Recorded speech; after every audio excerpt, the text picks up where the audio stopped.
Have you ever lived a lie? What kind of impact did it make on you and on the lives of others around you? For the past 20 years or so, for the better part of the last 20 years, I've been a pastor. I'm a religious man. I'm a family man, man of faith, and by admission, I'm a total hypocrite. That's right. I've preached at people for years, trying to get them to follow a strict set of rules that I wasn't even willing to abide by. And that's not the worst part. As a pastor, I was trying my best to make a positive impact in the lives of others, but secretly I was involved in a relationship that was taking over my life.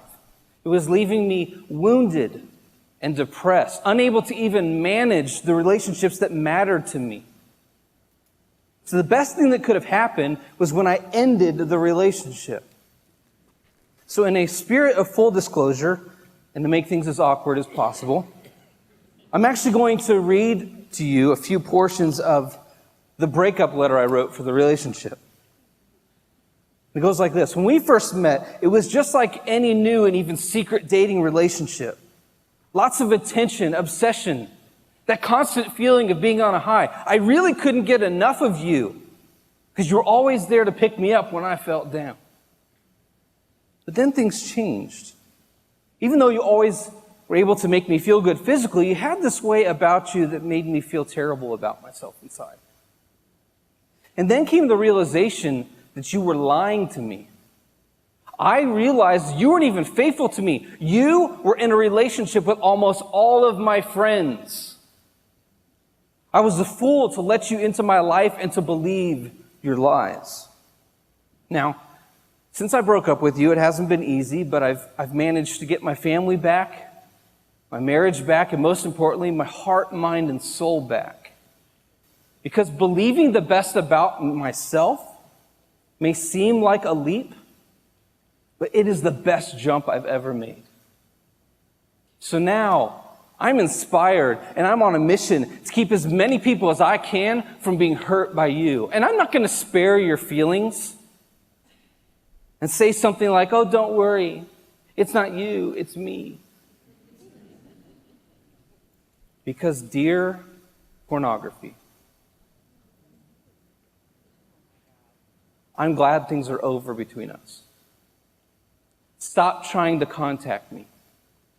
Because remember, it's not me, it's you. I was able to write that letter because I had an eye-opening moment just a few weeks before, on the verge of losing another job.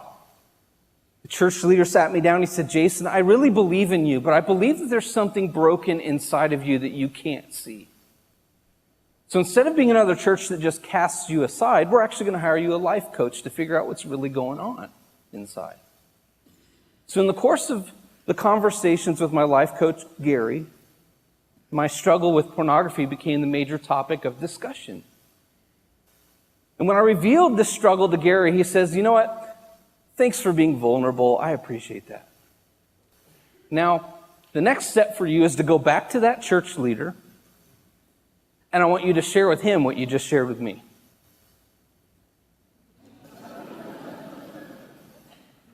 You want me to share my darkest secret with someone that I respect and I want approval from? You got to be kidding me. Well, I took the leap, and it didn't work out the way I wanted to. I didn't get shamed, but I didn't get to keep my position either.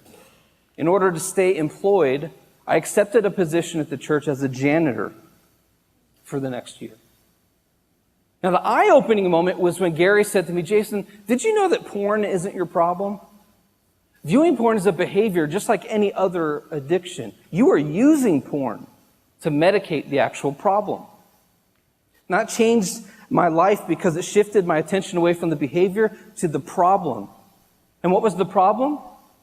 For me and almost every other addict, it's this: the need for approval. I mean, who doesn't want approval, right? But that became a problem because I could not handle rejection.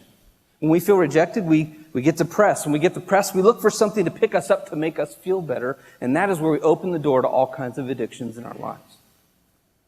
My addiction of choice happened to be pornography, just like 71% of men and 38% of women today. And this is a dangerous addiction because it gives us an escape from reality, but also a false sense of approval. And this is the draw. We become addicted to what makes us feel approved. So my freedom didn't come from getting rid of porn, even though that was a good thing, but it came from learning how to handle rejection. I learned that instead of letting rejection shape me, I can learn from it and not become depressed and have that need to feel approved. You see, how we handle rejection is the key, and that is always within our own control. So when it comes to overcoming addiction, are we looking in the wrong place? Addictions are just the symptom of a deeper problem. Maybe the cure for addiction isn't even in striving for approval. I'll leave you with this thought. Imagine what would happen if we wouldn't allow the rejection of life to negatively shape our identity. Then we could focus on the root issue. And with a little bit of humility and a little bit of vulnerability, healing takes place. And my friends, there's nothing hypocritical about that.